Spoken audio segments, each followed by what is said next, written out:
on to topic number 2 here this afternoon. The FDIC being scrutinized for the toxic culture and a boozy hotel in Virginia Square. A boozy hotel? The FDIC, the regulators, they basically insure banks, right? Right. Well, they train in this area.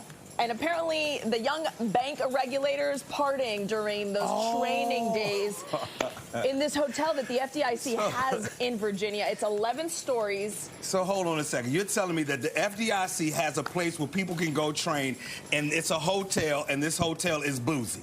Well, let's get Scott Brodbeck. What in the world is going on? With Arlington Now, who's been covering the story to fill us in. Hey, Scott.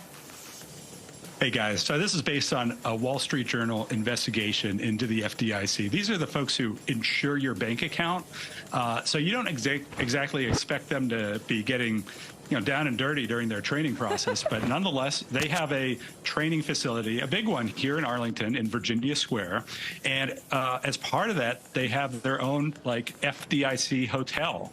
You wouldn't know it from the look outside. There are no signs, but it's an 11-story building where people who come here for training stay, and apparently it gets wild in there. What kind of, how wild, I guess we should ask? Yeah, well, according to the Journal, the FDIC has a systemic issue with a toxic culture and sexual harassment. So, some of this, not a joking matter. But at this hotel, the issue sounds like mostly people getting way too drunk. And they detailed a couple of arrests associated with this hotel. They insinuated that folks who are coming here from training are kind of like terrorizing our local bars when they go out at night. I've been reporting on Arlington for a while. I haven't heard about that specifically, but nonetheless, there's this culture at the agency, they say, that extends to boozing it up when you're here to learn about financial regulation. Now that this story is out, are the neighbors saying anything? Like, how long has this been going on, and are the neighbors affected? I know you said that local bars get affected, but what about the people around there? Are they noticing this bad behavior? Yeah, so there are a few folks who live across the street from this hotel, but otherwise this is a somewhat commercial area. People in Arlington are not shy to share when they're unhappy with bad behavior in Arlington. We certainly hear it from people who live around the bars in Clarendon that they get some people passing out in their yards. I have not heard about that with regards to the FDIC, but it's also possible that folks didn't know what this was. It's kind of unmarked, this generic building.